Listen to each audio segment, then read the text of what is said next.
Process అంతా కూడా చాలా డెడికేటెడ్గా చేయాలి కదా సార్, చాలా ప్రిసైజ్ టైంలో అండ్ చాలా హ్యాండ్ వర్క్ ఉంటుంది. ఎందుకంటే మీరు 4 minutesలో డిన్యూడేషన్ చేయాలన్నారు ప్రాసెస్. అది ఒక 30 seconds ఎక్సీడ్ అయినా కూడా లోపల ఉన్న ఎగ్స్ ఏవైతే ఉన్నాయో అవి డ్యామేజ్ అయిపోయే ఛాన్స్ చాలా ఈజీగా ఉంది కదా సార్. అండ్ డీజన్ అయ్యే ఛాన్సెస్, డీజన్ మీన్స్ డీజనరేట్ అయిపోతాయి. ఓకే, సో ఇదంతా చాలా ప్రిసైజ్గా 4 minutes చేయాలన్నా కానీ వెల్ ఎక్స్పీరియన్స్ పర్సన్ ఎంబ్రియాలజిస్ట్లో ఉంటారు. అది కంపెనీ సెలెక్ట్ చేసుకున్నాం. సో ఒక ఫర్టిలిటీ హాస్పిటల్లో ఒక ఎంబ్రియాలజిస్ట్ రోల్ అంటే ఏం చెప్తారు సార్ ఓవరాల్గా రోల్ అంటే స్టార్టింగ్ డే 0 నుంచి ఎండ్ ఆఫ్ ద డే వరకు మొత్తం రెస్పాన్సిబిలిటీ ఏంటి, కేసెస్ ఎలా ఉన్నాయి. ఫస్ట్ మాకు రొటీన్ కేసెస్ ఏంటంటే జరిగేది, మాకు రొటీన్గా వచ్చేదంటే క్యూఏ కేసే. అది మా టీం చేస్తారు, జూనియర్ ఎంబ్రియాలజిస్ట్ వాళ్ళు. అంటే మెషిన్ టెంపరేచర్ స్టేబుల్గా ఉందా, గ్యాస్ సప్లై ఉందా, అది డిస్ప్లేలో మేము చూస్తాం. అండ్ టెంపరేచర్ చెక్ చేసేది మాత్రం టెంపరేచర్ ప్రోబ్ అని ఒకటి ఉంటుంది, అది కంపల్సరీ చెక్ చేస్తాం. ట్యూబ్లో కొంచెం ఫ్లూయిడ్ తీసుకొని నార్మల్ సెల్ కానీ డిస్టిల్ వాటర్ కానీ, అది ఒక ప్రతి ఇంక్యుబేటర్లో ఉంటుంది. సో అది టెంపరేచర్ మెయింటైన్ అవుతుందా.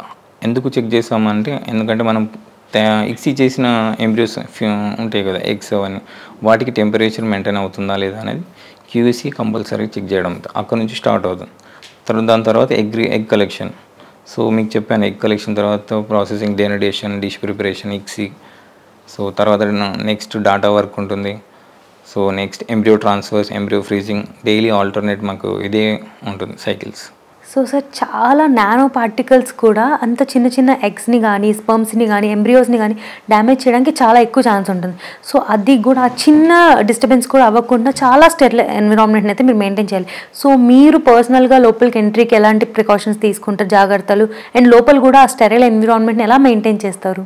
First of all daily entries ఏంటంటే మనకి ల్యాబ్ ఎంట్రీకి ముందు స్క్రబ్ చేంజింగ్ ఉంటుంది.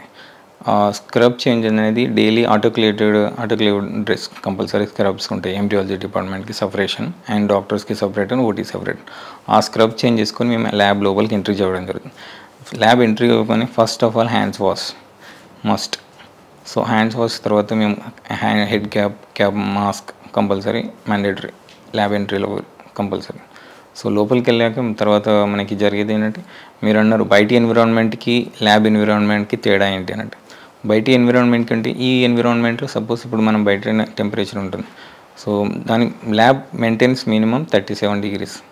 సో బయట ఎన్విరాన్మెంట్ అబోవ్ 30 ఉండొచ్చు, బిలో 37 ఉండొచ్చు. ఎక్కువ బయట ఎన్విరాన్మెంట్ అబోవ్ 37 ఉంటుంది. సో ఇంకోటి ఏంటంటే డస్ట్ పార్టికల్.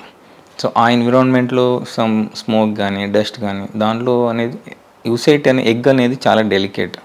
సో అది ఆ ఎన్విరాన్మెంట్లో ఎక్కువసేపు ఉండలేదు. ఆయన ఒకవేళ ఉన్నా కానీ ఆ ఎన్విరాన్మెంట్లో ఆ టైప్ ఆఫ్ మనం కల్చర్ చేసినా కానీ అది ఎంబ్రియో డెవలప్ అవుతుందా అనేది ప్రాపర్గా తెలియదు. 100% డీజేనే అయ్యే ఛాన్సెస్ ఉంటాయి ఆ ఎన్విరాన్మెంట్.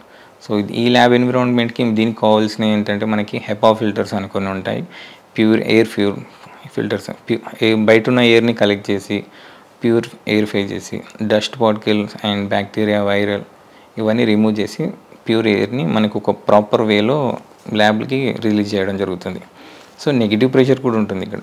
ప్రతిదీ అవుట్ గోయింగ్ 24/7 కంపల్సరీ అది కంటిన్యూ అవుతూ ఉంటుంది. ఏహెచ్యూ రన్నింగ్ అవుతూ ఉంటుంది. సో ల్యాబ్లో వచ్చేసి టెంపరేచర్ 37, హ్యూమిడిటీ వచ్చేసి 40 to 60% వరకు. ఒకవేళ 37% అబోవ్ చేంజ్ అయింది అనుకోండి, సపోజ్ 40-50 వెళ్తుంది, సమ్మర్ డే టైంలో చాలా జరుగుతూ ఉంటాయి ఇలా ప్రతి ల్యాబ్లో అని కొన్ని ఏరియాస్లో. అంటే కరీంనగర్, విజయవాడ ఈ ఏరియాలో ఏంటంటే కొంచెం సమ్మర్లో కొంచెం ఇంక్రీజ్ అవుతుంది టెంపరేచర్, ల్యాబ్ టెంపరేచర్ కూడా సమ్టైమ్స్ జరుగుతూ ఉంటాయి. అలాంటప్పుడు కేసెస్ కూడా లోపల ఉన్న ఎంబ్రియోస్కి ఇంక్యుబేటర్స్ ఉంటాయి, ఆ ఇంక్యుబేటర్ టెంపరేచర్ కూడా చేంజ్ అవుతుంది. బయటి ఎన్విరాన్మెంట్ ఎంత ఉందో ఆ మిషన్ కూడా అంతే టెంపరేచర్ మెయింటైన్ చేయాలి. సో హై టెంపరేచర్ ఉన్నప్పుడు ఆ ఇంక్యుబేటర్ టెంపరేచర్ అనేది చేంజ్ అవుతూ ఉంటాయి కొన్నిసార్లు. సో అదంతా మేము అప్డేట్ చేస్తూ ఉంటాం, మానిటర్ చేస్తూ ఉంటాం. దానికి సెన్సార్స్ ఉంటాయి. ఒకవేళ టెంపరేచర్ హై ఉన్నా మనకు బజర్ సౌండ్ వస్తాయి. అది మా టెక్నాలజీ, అది మా కంపెనీలో చాలా ఉన్నాయి.